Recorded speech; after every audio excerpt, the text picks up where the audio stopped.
जो गैस के पार्टिकल्स हैं वो किस में कन्वर्ट हो जाते हैं, गैस के पार्टिकल किस में कन्वर्ट हो जाएंगे, सीधी सी बात समझ में आई, गैस के पार्टिकल कैसे कन्वर्ट हो जाएंगे, लिक्विड में। तो gases convert into liquid, gas convert into liquid. अगर गैस को लिक्विड में कन्वर्ट कर दें, मतलब गैसेस फॉर्म में कन्वर्ट, गैसेस से लिक्विड फॉर्म में कन्वर्ट हो जाए, तो हम कह सकते हैं कि ये पार्टिकल्स पास पास आ गए। अब इनके बॉइलिंग पॉइंट डिफरेंस से हम तीनों गैसेस को अलग कर लेंगे। तो हम कैसे लिक्विड में कन्वर्ट करेंगे, ये इसका कॉन्सेप्ट मैंने आपको बताया था फर्स्ट चैप्टर में कि we can convert the gas into liquid, liquid into gas, but two concept, दो कॉन्सेप्ट कौन से थे, प्रेशर एंड टेम्परेचर। ठीक है, प्रेशर और टेम्परेचर से दो चीजों को हम क्या कर सकते हैं भाई, चेंज कर सकते हैं। दो कौन कौन सी चीजें होंगी, प्रेशर और टेम्परेचर। अगर मेरे पास गैस है, अगर मेरे पास क्या है, गैस है, और वो लिक्विड में कन्वर्ट करना चाहते हैं, उसको लिक्विड फॉर्म में कन्वर्ट करना चाहते हैं, तो कैसे कर सकते हैं, प्रेशर इंक्रीज कर दो। क्या इंक्रीज कर दो, प्रेशर इंक्रीज कर दो। प्रेशर क्या कर दो भाई, इंक्रीज कर दिया। प्रेशर इंक्रीज करेंगे तो क्या होगा, पार्टिकल, जो गैस के पार्टिकल थे वो नजदीक नजदीक आएंगे, नजदीक नजदीक आएंगे तो क्या होगा, फोर्स ऑफ अट्रैक्शन बढ़ेगा। और अगर फोर्स ऑफ अट्रैक्शन बढ़ेगा तो हम कह सकते हैं कि गैस के पार्टिकल्स लिक्विड में कन्वर्ट हो सकते हैं। बात समझ में आ गई कि गैस में को हाई प्रेशर अप्लाई करते हैं, तो गैस जब हाई प्रेशर अप्लाई करेंगे, तो मैंने आपको एक पिस्टन का डायग्राम बताया फर्स्ट चैप्टर में, याद होगा, इस तरीके का कुछ डायग्राम था, इस तरीके से पिस्टन थी, ठीक है, इस तरीके का डायग्राम था, इसके अंदर पार्टिकल्स प्रेजेंट थे गैस के। अगर पिस्टन को हम प्रेशर लगाते हैं तो गैस के पार्टिकल्स क्या हो जाएंगे, नजदीक नजदीक आ जाएंगे, और नजदीक नजदीक आ जाएंगे तो भाई क्या होगा, गैस पार्टिकल में फोर्स ऑफ अट्रैक्शन बढ़ जाएगा। और भाई फोर्स ऑफ अट्रैक्शन बढ़ेगा तो क्या होगा कि गैस के पार्टिकल लिक्विड में कन्वर्ट हो जाएंगे। एक कंडीशन समझ में आई कि हाई प्रेशर से गैस को लिक्विड में कन्वर्ट किया जा सकता है, गैस को लिक्विड में कन्वर्ट किया जा सकता है हाई प्रेशर पे। दूसरी कंडीशन क्या होगी, अगर प्रेशर ज्यादा होगा तो टेम्परेचर हमें कम करना पड़ेगा। टेम्परेचर कम से क्या होगा, काइनेटिक एनर्जी जो पार्टिकल्स की है वो क्या हो जाएगी, कम हो जाएगी। तो भाई लोअरिंग द टेम्परेचर, टेम्परेचर क्या करना है भाई, यहाँ पे डिक्रीज करना है, टेम्परेचर क्या कर दोगे, डिक्रीज कर दोगे। अगर टेम्परेचर को डिक्रीज कर देते हैं, किसको डिक्रीज कर देते हैं, टेम्परेचर को डिक्रीज कर देते हैं, टेम्परेचर क्या कर देते हैं, डिक्रीज कर देते हैं, तो kinetic energy of the particle can also be decrease. और काइनेटिक एनर्जी डिक्रीज हो जाएगी तो gas particles convert into liquid particles, gas के पार्टिकल्स में कन्वर्ट हो जाएंगे, लिक्विड में कन्वर्ट हो जाएंगे। इसका मतलब हाई प्रेशर लो टेम्परेचर पे gas changes into liquid state. ये बात हमें समझ में आ गई, ठीक है। और अगर लिक्विड को गैस में कन्वर्ट करना है तो क्या करना पड़ेगा, इसको उल्टा कर देंगे, क्या काइनेटिक एनर्जी बढ़ानी है, काइनेटिक एनर्जी कब बढ़ेगी, जब टेम्परेचर क्या होगा, इंक्रीज होगा, ठीक है। तो अगर लिक्विड को गैस में कन्वर्ट करना है तो कैसे करेंगे, टेम्परेचर इज इंक्रीजिंग, टेम्परेचर क्या करेंगे, इंक्रीज करेंगे, और प्रेशर क्या करेंगे, डिक्रीज। समझ में आ गया, अगर गैस को लिक्विड में कन्वर्ट करेंगे तो pressure increase, temperature decrease, liquid को गैस में करेंगे तो टेम्परेचर इंक्रीज, प्रेशर डिक्रीज। ये कॉन्सेप्ट आपको याद रखना है। तो मैंने क्या किया, जो ये गैस में इम्प्योरिटी से वो सेपरेट आउट होने के जो तीन गैसेस प्रेजेंट हैं, इन तीनों गैसेस को मैंने कन्वर्ट कर दिया लिक्विड में। किस तरीके से किया, प्रेशर और टेम्परेचर चेंज करके। अगर प्रेशर इंक्रीज होगा और टेम्परेचर डिक्रीज होगा तो गैस के पार्टिकल्स किस में कन्वर्ट हो जाएंगे, लिक्विड में कन्वर्ट हो जाएंगे। समझ में आ गया, गैस के पार्टिकल किस में कन्वर्ट हो गए भाई, लिक्विड में कन्वर्ट हो गए, गैस के particle convert into liquid particles. समझ में आ गया होगा कैसे गैस के पार्टिकल लिक्विड में कन्वर्ट हो गए। तो भाई टेम्परेचर डिक्रीज और increase the pressure, we can change the gas into liquid particle. बहुत अच्छे समझ में आ गया होगा। अब हम बात करते हैं कि नेक्स्ट पार्ट पे चलते हैं कि वाटर वेपर्स भी रिमूव हो गए, बाकी चीजें भी रिमूव हो गई। अब हम करेंगे जो हमारे पास एयर है उसको क्या करेंगे, convert into liquid form, convert into liquid form, liquid form में कन्वर्ट कर देंगे। भाई कैसे कन्वर्ट कर देंगे, बाय इंक्रीजिंग द प्रेशर और डिक्रीजिंग द टेम्परेचर। कैसे होगा, by increasing the pressure, increasing the pressure और decreasing the temperature, decreasing the temperature, pressure को इंक्रीज कर देंगे, टेम्परेचर डिक्रीज कर देंगे, तो जो हमारे पास गैस है, क्या है, गैस जो है वो कन्वर्ट हो जाएंगे लिक्विड में, कन्वर्ट हो गए। तो हमने एक काम कर लिया, कंडेंसेशन बेसिकली जो होता है किस तरीके से समझ में आ गया होगा, ये काम हमने कर लिया भाई, बात समझ में आ गई। अब क्या करेंगे कि हमें इस गैस जो लिक्विड फॉर्म में गैस कन्वर्ट हुई है, इसको हमें फ्रिक्शनल टावर में लेके जाना है, फ्रैक्शनल कॉलम में लेके जाना है। फ्रैक्शनल कॉलम में लेके जाएंगे तो बॉइलिंग पॉइंट डिफरेंस तो आएगा। तो हमें क्या करना है, इस गैस को थोड़ा सा हीट अप करना है। जो लिक्विड फॉर्म में गैस है इसको हम क्या करेंगे, हीट अप करेंगे। तो क्या होगा, टेम्परेचर राइज होगा, तो धीरे धीरे सबका बॉइलिंग पॉइंट अलग अलग होता है। बॉइलिंग पॉइंट डिफरेंस के बेसिस पे तीनों गैसेस जो है वो अलग अलग हो जाएंगे। ठीक है, तो इसके बाद हमने जो अगला स्टेप जो आएगा वो क्या होगा, पहला स्टेप तो ये हो गया एयर में, ठीक है। दूसरा स्टेप क्या आएगा, हीटिंग द लिक्विड एयर। जो लिक्विड एयर है उसको क्या कर देंगे, हीटिंग कर देंगे। हीटिंग करने से क्या होगा, दोबारा से क्या होगा, एयर गैसेस में कन्वर्ट होना स्टार्ट, एयर में जो air convert into gaseous form, air किस में कन्वर्ट हो जाएगी, गैसियस फॉर्म में कन्वर्ट हो जाएगी। गैसियस फॉर्म में एयर जब कन्वर्ट हो गई तो आप क्या करेंगे, उसको फ्रैक्शनल टावर में पास आउट करेंगे। इसमें पास आउट करेंगे फ्रैक्शनल टावर या फ्रैक्शनल कॉलम में हम सेपरेट आउट कर सकते हैं, अलग अलग बॉइलिंग पॉइंट के डिफरेंस पे। तो हम समझते हैं अब ये जो गैस है हम इसको किसमें पास करेंगे, फ्रैक्शनल टावर या फ्रैक्शनल कॉलम में पास आउट करेंगे। ठीक है भाई, देखो मान लो इस तरीके से फ्रैक्शनल टावर है, मान लीजिए फ्रैक्शनल टावर है, जनरल डायग्राम बता रहा हूँ आपको फ्रैक्शनल टावर का। इस तरीके से आपने देखा होगा ये फ्रैक्शनल टावर्स होते हैं, इस तरीके से मैंने जनरल डायग्राम आपको बताया। ठीक है, इसमें क्या होगा, जो हीटेड एयर है उसके इसमें से पास आउट करेंगे। अब पास आउट करने के बाद एयर के पार्टिकल्स भाई यहाँ आ गए। अब एयर के पार्टिकल्स में कौन कौन सी गैस प्रेजेंट है भाई, एक तो है नाइट्रोजन, एक प्रेजेंट है ऑक्सीजन और एक प्रेजेंट है आर्गन गैस। तीनों का बॉइलिंग पॉइंट अलग अलग है, माइनस में बॉइलिंग पॉइंट है, याद रखना। नाइट्रोजन का होता है -196 degree Celsius, -196 degree Celsius. Oxygen का होता है -183 डिग्री सेल्सियस और आर्गन का होता है -186 डिग्री सेल्सियस। तीनों का बॉइलिंग पॉइंट अलग अलग, ये बात हमें याद रखनी है। कई बार डायरेक्ट क्वेश्चन आ जाता है कि नाइट्रोजन का बॉइलिंग पॉइंट कितना है, तो हमें 4 ऑप्शन दे देंगे, उसमें आंसर करना पड़ेगा -196 is the boiling point of nitrogen. ठीक है, तो देखो तीनों गैसेस है, अलग अलग टेम्परेचर पे सेपरेट आउट हो जाएंगे।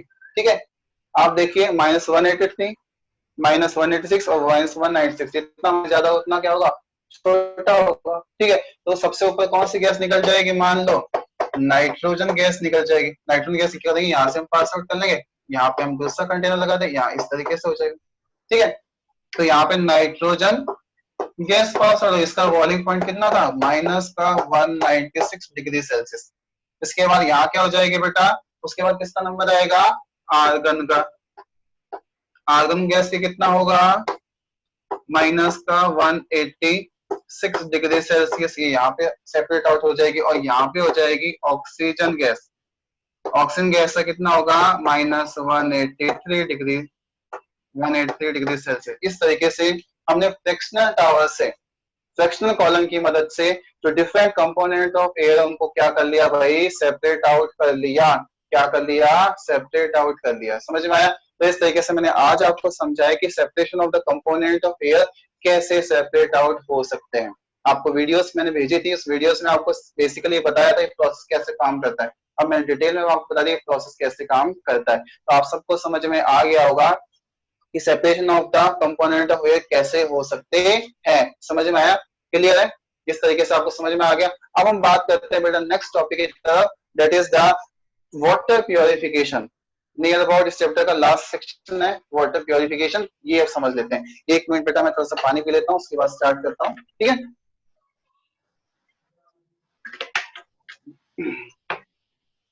तो अब बात करते हैं वाटर प्योरिफिकेशन के बारे में। जो इम्प्योर वाटर होता है उसको हम प्योरीफाई करना समझेंगे, कैसे वाटर प्योरीफाई कर सकते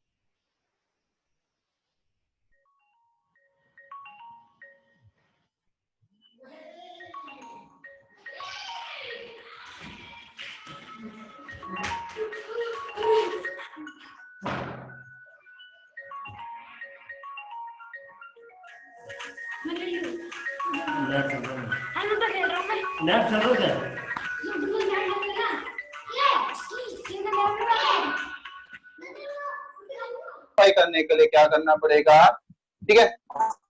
प्योरीफाई करेंगे तो क्या हो जाएगा कि वाटर जो होगा वो प्योरीफाई हो जाएगा, मतलब उसमें जो इम्प्योरिटीज है वो क्या हो जाएंगी भाई, सेपरेट आउट हो जाएंगी। क्या हो जाएंगी, सेपरेट आउट हो जाएंगी। कैसे होगी वो समझते हैं। वाटर प्योरिफिकेशन में फोर चैम्बर्स या फोर पार्ट्स होते हैं, फोर मतलब फोर सेक्शन से डिवाइड होके, मतलब आगे आगे पानी जाता जाएगा और पानी क्या होना स्टार्ट हो जाएगा, प्योरिफिकेशन हो जाएगा। तो हम फोर लेवल समझते हैं इसके वाटर प्योरिफिकेशन सिस्टम के। तो there are four level,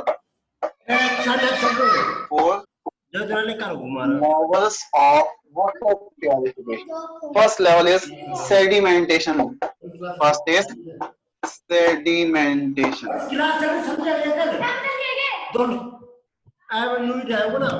First is sedimentation.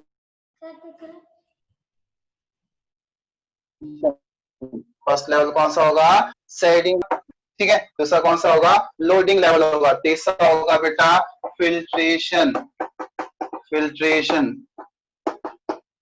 और भाई चौथा होता है that is known as chlorination.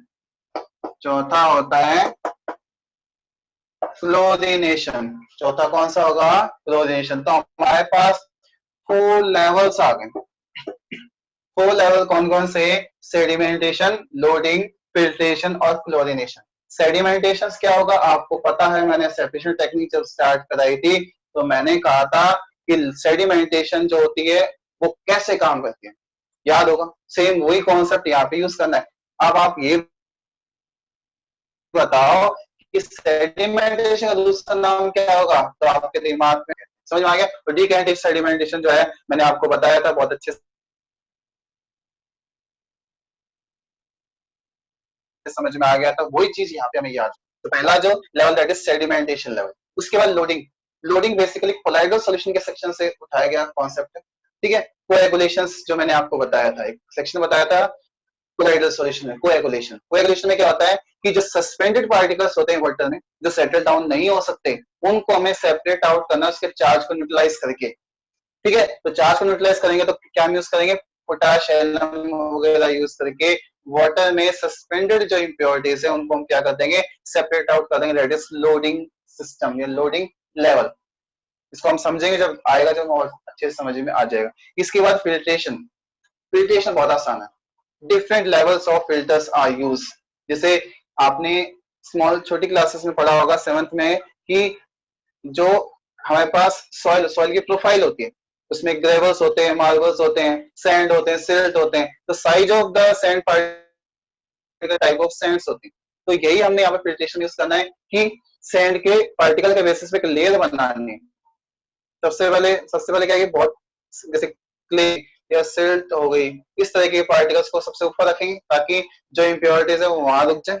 उसके बाद आ जाएगा बेटा, जैसे हम कहते थे ग्रेवल्स आ गए, इस तरीके से और पार्टिकल्स आ गए, सिल्ट, ग्रेवल्स, इस तरीके से डिफरेंट लेयर्स आ जाएंगी। और लेयर्स आने से जो जो पार्टिकल्स हैं सैंड के, मतलब इम्प्योरिटी के, वाटर्स के, वो हर लेवल पे क्या होने लग जाएंगे, साफ होने, मतलब रुकते जाएंगे। रुकने से क्या होगा, पानी बिल्कुल प्योर हो जाएगा। लास्ट क्लोरिनेशन, इसको सैनिटाइजेशन भी कह सकते हैं, ठीक है। सैनिटाइजेशन बेसिकली यहाँ यूज नहीं हो रहा है, लेकिन मैं आपको एक्सप्लेन कर रहा हूँ ताकि समझ में आए। आजकल इस वर्ड को बहुत सारी बार यूज किया जाता है। क्या होता है, जर्म्स वगैरह को या वायरस को क्या करने के लिए, स्टॉप करने के लिए हम सैनिटाइजेशन करते हैं, है ना, होता है। सेम वही कॉन्सेप्ट है क्लोरिनेशन, मतलब क्लोरीन को यूज करके हम क्या करते हैं, वाटर को प्योरीफाई कर देते हैं। मतलब उसमें जो बैक्टीरिया, जर्म्स वगैरह प्रेजेंट है उनको क्या करते हैं कि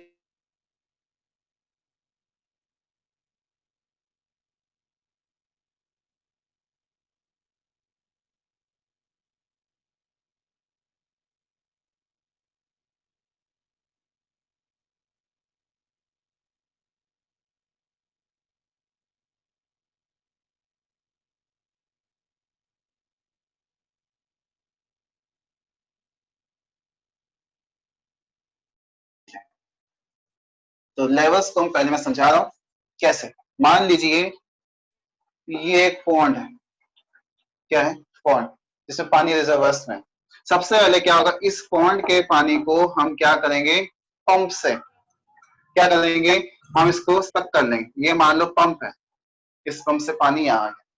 उसके बाद क्या होगा, पंप से पानी यहाँ है, ये मान लो पंप सिस्टम है, पंप है, पंप है, ठीक है। पंप से क्या होगा, पानी पास खिंच गया, यहाँ से पॉन्ड से पानी खिंच के यहाँ। उसके बाद क्या होगा, इसको हम अगले लेवल में पानी को लेके जाएंगे। अगला लेवल कौन सा होगा, सेडिमेंटेशन लेवल। कौन सा होगा भाई, सेडिमेंटेशन,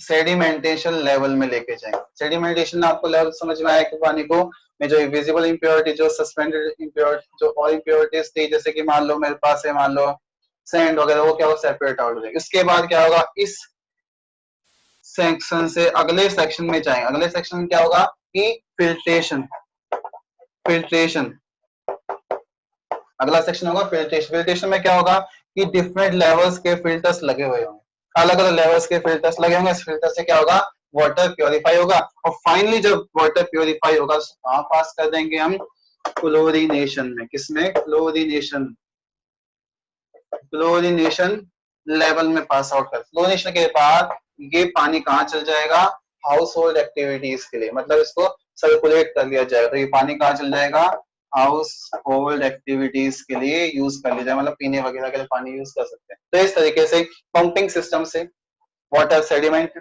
लेवल पे है, सेडिमेंटेशन से फिल्ट्रेशन लेवल पे है, फिल्ट्रेशन से क्लोरिनेशन लेवल पे है, और क्लोरिनेशन से पानी क्या हो गया, आगे सर्कुलेट हो गया। इस तरीके से हमने समझा कि 4 लेवल से पानी क्या हो सकता है, प्योरीफाई हो सकता है। समझ में आ गया।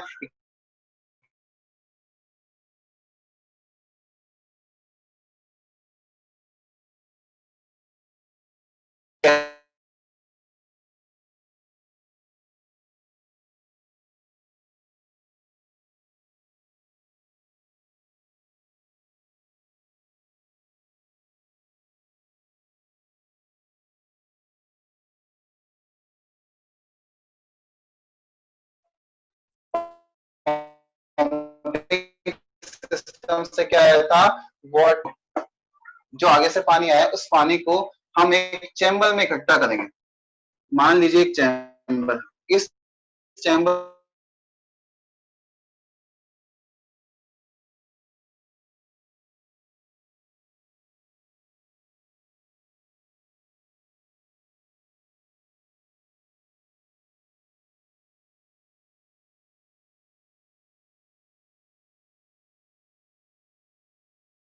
भर गया, भर गया। पानी के अंदर क्या होंगी, कुछ इंप्योरिटीज भी होंगी भाई, क्या होंगी, कुछ इंप्योरिटीज भी प्रेजेंट होंगी। क्या प्रेजेंट, अब क्या करेंगे, इस सेक्शन में हम इसको अनडिस्टर्ब करेंगे, अनडिस्टर्ब फॉर सम टाइम। कोई डिस्टर्बेंस नहीं है, बिल्कुल नहीं लाएंगे, अनडिस्टर्ब करेंगे। तो आपको बताया कि ये जो इंप्योरिटीज के पार्टिकल्स थे ये क्या होंगे, है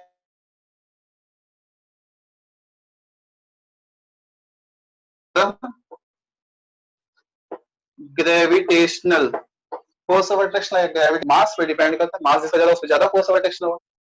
ग्रेविटेशन में आप पढ़ेंगे ये सब चीजें, ठीक है। तो क्या होगा, जितने भी इम्प्योरिटीज थे पार्टिकल्स, वो क्या हो जाएगी भाई, जो इस एयर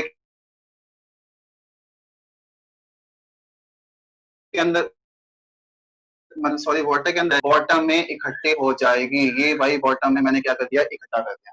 जितने भी इसमें इम्प्योरिटीज थे वो कहाँ हो गई, बॉटम में इकट्ठी हो गई, और वाटर कहाँ रह गया, ऊपर। लेकिन ऐसा नहीं कि इस पानी में कोई इम्प्योरिटीज नहीं है, इम्प्योरिटीज भी प्रेजेंट, अभी भी प्रेजेंट है। कौन सी होगी, सस्पेंडेड, नॉन सस्पेंडेड जो थे वो सारे सेटल डाउन हो गए, और यहाँ पे एक लेवल आ गया भाई, इस लेवल नीचे सारे जो सैंड, जो भी इसमें सैंड है, जो भी चीजें प्रेजेंट है, जो सेटल डाउन हो गई, वो सारे नीचे इकट्ठी हो गई।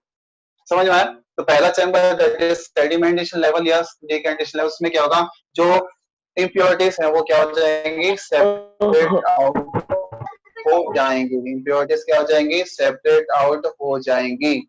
समझ में आया कैसे इम्प्योरिटी सेपरेट आउट हो गई। तो अनडिस्टर्ब रहेगा, अनडिस्टर्ब रहने से क्या होगा, जो भी वाटर के पार्टिकल्स थे जो सस्पेंडेड थे उसके अंदर प्रेजेंट थे पानी के अंदर, वो क्या नीचे सेटल डाउन हो जाएंगे। जैसा कि मैंने आगे एक एग्जांपल बताया था। क्या एग्जांपल था याद होगा, जब मैंने डिकैंटेशन प्रोसेस बताया था, तो छोले, चने, राजमा, ये सब चीजें बताई गई। इसमें क्या था कि इसको पानी में भिगोते हैं तो जो अच्छे होते हैं, मतलब जो गुड क्वालिटी के होंगे शायद सेटल डाउन हो जाते हैं, जो अच्छे क्वालिटी के नहीं है, जो बेकार है, वो क्या होगा, फ्लोट करेंगे। तो वही कॉन्सेप्ट यहाँ पे सेडिमेंटेशन, सैंड के पार्टिकल या फिर और सब्सटेंस को सेटल डाउन कर दिया गया अनडिस्टर्ब रखने के बाद। समझ में आ गया होगा कि first level for water purification sedimentation level या डिकेंटेशन लेवल भी कह सकते हैं। समझ में आ गया होगा डिकेंटेशन या दूसरा लेवल क्या होता है, डिकेंटेशन या सेडिमेंटेशन। समझ में आया? अब क्या होगा, अब पानी जो है इसमें नियर अबाउट प्योर है। क्या करेंगे, इस पानी को दूसरे लेवल में लेके जाएंगे। दूसरा लेवल कौन सा होगा भाई, याद होगा, अभी बताया था, कौन सा लेवल होगा, दैट इज नोन एज, कौन सा होगा, लोडिंग लेवल। कौन सा होगा, लोडिंग। तो सेकंड लेवल में वाटर को लेके जाएंगे जो इस loading level, loading level, loading level में क्या होगा, ये वाटर मान लो यहां से यहां आ गया, ये आ गया, पानी इसमें इकट्ठा हो गया, पानी क्या हो गया, इकट्ठा हो गया। समझ आ गया, पानी इसमें इकट्ठा हो गए तो इसमें सस्पेंडेड पार्टिकल्स तो भी प्रेजेंट होंगे, जो सेटल डाउन वहां नहीं हो पाए वो यहाँ भी प्रेजेंट होंगे। अब इनको भी हमें क्या करना है, फोर्सफुली सेटल डाउन करना है। फोर्सफुली का मतलब इसका कोई ना कोई कॉन्सेप्ट लगाना है, इससे हम क्या कर सकते हैं कि इन पार्टिकल जो सस्पेंडेड है इसके अंदर, जो सेटल डाउन नहीं हुए, उनको भी अलग करना है। कैसे, बेसिकली ऐसे पार्टिकल्स होंगे जो कोलाइडल रेंज में होंगे, मतलब 1 नैनोमीटर से बड़े होंगे और 100 नैनोमीटर से छोटे, इसके बीच में होंगे साइज पार्टिकल, ठीक है, वो सेटल डाउन नहीं हो सकते। तो हमें उनको क्या करना है, सेटल डाउन करना है। तो हमने आपको प्रोसेस बताया था कोएगुलेशन, ठीक है, लोडिंग, बेसिकली पोटाश एलम का सेक्शन यहाँ पे समझेंगे। Potash alum, potash alum that is known as फिटकरी, इसको हम हिंदी में कहते हैं फिटकरी, ठीक है। जैसे कहीं कट वगैरह लग जाता है, अब ब्लीडिंग अगर हो रही है, हम ब्लीडिंग को रोकना चाहते हैं तो हम क्या करते हैं, पोटाश एलम को वहां पे रब कर देते हैं। रब करने से क्या होगा, धीरे धीरे कुछ समय के बाद कोएगुलेट हो जाते हैं, ब्लड के पार्टिकल्स कोएगुलेट हो जाते हैं और वहां से ब्लीडिंग आना बंद हो जाता है। समझ में आ गया, इस तरीके से हम पोटाश एलम को वहां पे, तो ऐसा क्या हुआ, तो ब्लड के पार्टिकल्स पे जो चार्ज था उसको न्यूट्रलाइज कर दिया और पार्टिकल्स पास पास आ गए और कोएगुलेट हो गए। इस तरीके से पोटाश एलम क्या हो गई, उसने, हमने क्या करा, जो हमारे पास ब्लड के पार्टिकल कोएगुलेट हो गए पास पास। सेम यही काम यहाँ पे किया, पोटाश एलम मैंने यहाँ इसके बेस में डाल दी, ये जो आपको दिखाई दे रहा है पोटाशियम, क्या होगा, जितने भी जो पार्टिकल्स थे वो सारे के सारे पार्टिकल इसकी तरफ अट्रैक्ट होंगे, क्या होंगे, इसकी तरफ, पोटाश एलम की तरफ क्या हो जाएंगे, अट्रैक्ट होंगे, पोटाश एलम की तरफ क्या हो जाएंगे, अट्रैक्ट हो जाएंगे। अट्रैक्ट होने से क्या होगा, जितने भी सस्पेंडेड पार्टिकल्स थे वो यहाँ से खत्म, सारे कहाँ आ गए, इसके साथ आ गए। ये जो दिखाई दे रहा है आपको, ये सारे के सारे सस्पेंडेड पार्टिकल्स जो है इस पोटाश एलम के साथ स्टिक अप हो गए, हो गए। तो अब क्या होगा, सस्पेंडेड इंप्योरिटीज क्या हो गई, खत्म हो गई। जितनी भी सस्पेंडेड इंप्योरिटीज थी वो सारी के सारी इसमें से खत्म हो गई। वाटर क्या हो गया, प्योरीफाई हो गया, that is known as loading level. Potash alum से हम ये काम कर सकते हैं। समझ में आए, लोडिंग लेवल क्या होगा, दो लेवल्स मैंने आपको बताया, सेडिमेंटेशन लेवल, दूसरा होता है बेटा लोडिंग लेवल। तो लोडिंग लेवल से क्या कर सकते हैं, सेपरेट आउट कर सकते हैं। एक पहला था कौन सा, सेडिमेंटेशन लेवल, जो इसमें इंप्योरिटी वो सेटल डाउन हो गई, जो सस्पेंडेड इंप्योरिटी थी उन्हें पोटाश एलम की मदद से क्या कर लिया, सेपरेट आउट कर लिया, दैट इज लोडिंग लेवल। समझ में आया लोडिंग लेवल क्या होता है। अब इसमें जो है पानी वो नियर अबाउट प्योर है, कैसा है, near about pure water present. अब नियर अबाउट अगर प्योर वाटर प्रेजेंट है तो इस प्योर वाटर को हमने क्या करना है, इसमें जो कुछ इंप्योरिटीज रह गई हैं उनको भी हमें फिल्टर प्रोसेस से सेपरेट आउट करना है। तो next level is known as filtration level. Next level कौन सा होगा, फिल्ट्रेशन लेवल होगा। Next level is known as filtration level. कैसे फिल्ट्रेशन लेवल काम करे वो देखते हैं। इसमें जो पानी है इसको हम नेक्स्ट के चैम्बर में पास आउट कर लेंगे। नेक्स्ट चैम्बर क्या होगा, that is known as filtration level. Next chamber is known as filtration level. क्या होगा, फिल्ट्रेशन लेवल प्रेजेंट। क्या करेंगे इसमें, इसमें डिफरेंट साइज के बेसिस पे मान लीजिए ये एक लेवल आ गया, मतलब पार्टिकल्स का है, जैसे हम कह सकते हैं सैंड, जैसे सिल्ट या क्ले के पार्टिकल्स वगैरह प्रेजेंट है जिसमें साइज बहुत छोटा है, ये मान लो एक लेवल आ गया। इसमें क्या होगा, वाटर इसमें से क्या होगा, सेपरेट आउट हो जाए। इसके बाद क्या होगा, हम यहाँ पे दूसरा लेवल बना देंगे जिसमें पार्टिकल्स थोड़े से बड़े बड़े साइज के होंगे, ये मान लो दूसरा लेवल आ गया, हो गया। इसके बाद क्या होगा, तीसरा लेवल आ जाएगा। तीसरा लेवल किसका आएगा, इस तरीके से आएगा, हो गया। तो इस तरह देखो आप, तीन डिफरेंट डिफरेंट लेवल्स यहाँ पे बन गए, तीन डिफरेंट डिफरेंट लेवल्स बन गए पार्टिकल के साइज के बेसिस पे, ठीक है। जो इसमें से पानी आया, वो पानी में मान लो कुछ इम्प्योरिटीज रह गई, जैसे मान लो लीव्स रह गए, या कुछ ऐसी इम्प्योरिटीज जो यहाँ पे सेटल डाउन नहीं हो पाई, वो क्या होगी, जैसे मान लीव के पार्टिकल्स वो क्या होंगे, यहाँ पे अगर आ गए तो याद रुक जाएंगे, जाने से साइज क्या है, मैटर करता है। तो क्या होगा, ये यहाँ जाए, अगर इसमें से कोई इम्प्योरिटीज पास आउट हो गई तो नेक्स्ट लेवल में क्या हो जाएगा, और भी रुक जाएगा इस तरीके से। तो उसके बाद नेक्स्ट लेवल में क्या होगा, और रुक जाएगा। फाइनली जब पानी इसमें से बाहर निकल के आगे जाएगा तो इसमें इम्प्योरिटीज क्या हो जाएंगे, नियर अबाउट खत्म हो जाएंगे। तो ये सेक्शन क्या कहलाएगा, फिल्ट्रेशन। ये क्या कहलाएगा, फिल्ट्रेशन लेवल। तो आपको समझ में आया, ये लेवल कौन सा था, सेडिमेंटेशन लेवल। ये कौन सा होगा, सेडिमेंटेशन लेवल। और दूसरा कौन सा होगा, ये लोडिंग लेवल, लोडिंग लेवल। और तीसरा क्या था, filtration level. Different filters use करके साइज के बेसिस पे हमने वाटर को क्या कर दिया, प्योरीफाई कर। इसमें कोई भी अब इम्प्योरिटीज प्रेजेंट नहीं है एक्सेप्ट जर्म्स, बैक्टीरिया वगैरह को छोड़ के कोई इम्प्योरिटीज प्रेजेंट नहीं। यहाँ तक पानी नियर अबाउट हम देखें तो साफ पाएंगे, लेकिन उसमें जर्म्स बैक्टीरिया प्रेजेंट हो सकते हैं, ठीक है। तो क्या होगा, नेक्स्ट लेवल जो आएगा that is known as chlorination level. कौन सा लेवल होगा, क्लोरीनेशन। इसमें क्लोरीन की टैबलेट डाल जाएंगे, ब्लीचिंग पाउडर बेसिकली क्या डाल सकते हैं, ब्लीचिंग पाउडर। तो इसमें क्या होगा, that is known as chlorination, chlorination tower, ये लेवल। इसमें क्या होगा, हम यूज करेंगे ब्लीचिंग पाउडर। क्या यूज करेंगे, क्लोरीन भी यूज कर सकते हैं, ब्लीचिंग पाउडर में क्या प्रेजेंट होता है, क्लोरीन भी प्रेजेंट। ब्लीचिंग पाउडर,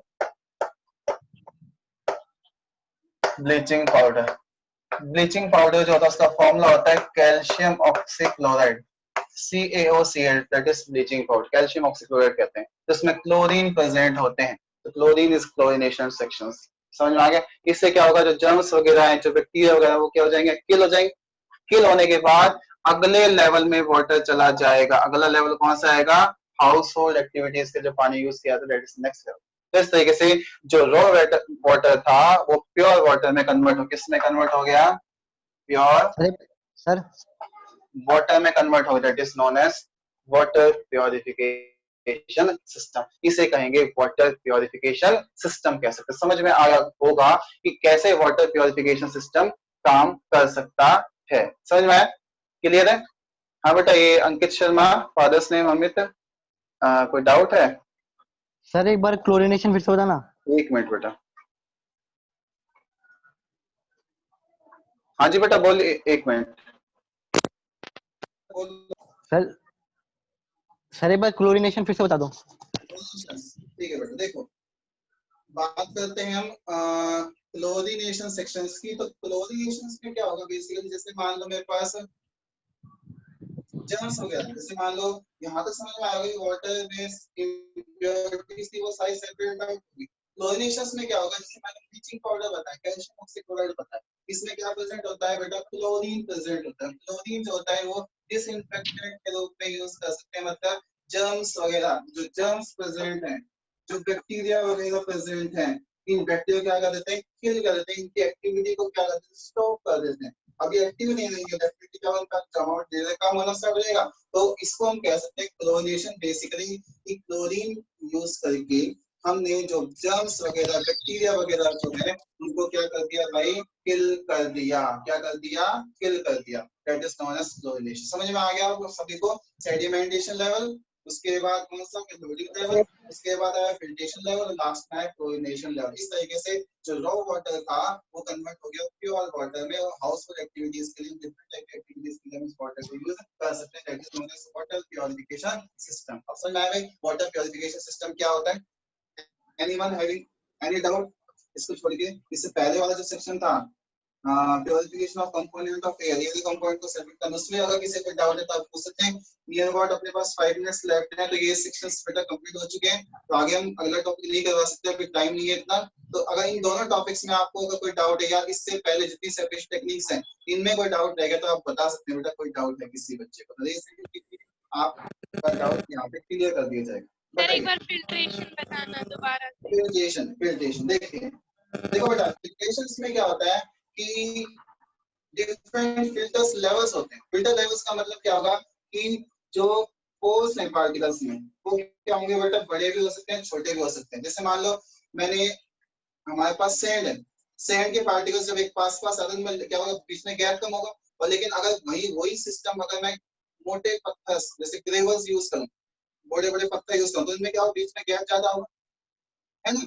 ऐसे अलग अलग लेवल्स पे अलग अलग हमने क्या फिल्टर्स बना दिए। तो क्या होगा, अगर कोई इम्प्योरिटीज आई आगे से, वो इम्प्योरिटीज क्या है, जैसे मान लो बड़ी साइज की पार्टिकल उनमें से मान लो पास आउट हो गई, उसके बाद छोटे वाले में आएगा उसमें से भी पास आउट हो गई, तो लास्ट में आएगा सबसे छोटे पार्टिकल, सबसे छोटे जो साइज होगा उसमें वो रुक जाएगी। तो इस तरीके से फिल्ट्रेशन तरीके से क्या हुआ, डिफरेंट पार्टिकल्स को क्या कर लिया गया भाई, सेपरेट कर लिया। फिल्ट्रेशन में क्या होगा, डिफरेंट लेवल्स आएंगे। डिफरेंट लेवल्स का मतलब क्या होगा कि जो साइज मैटर करेगा, साइज, जैसे फिल्टर पेपर नहीं बताया मैंने आपको, फिल्टर पेपर्स होते हैं उसमें साइज मैटर करता है, जो साइज होगा अलग अलग उसके बेसिस पे हम बताएंगे भाई साइज है, तो जो उस साइज से बड़ी चीजें जो है वो तो उसमें से पास नहीं हो सकती, और जो छोटी चीजें वो उसमें से पास हो जाएंगी। इस तरीके से फिल्ट्रेशन तरीके से क्या होगा, फिल्टर यूज करके हम डिफरेंट लेवल्स पे डिफरेंट सब्सटेंस जो साइज के बेसिस पे है उनको सेपरेट आउट कर, that is known as filtration. ठीक है भाई, समझ में आया फिल्ट्रेशन? इसको थोड़ी बेटा और कोई डाउट किसी को? No sir.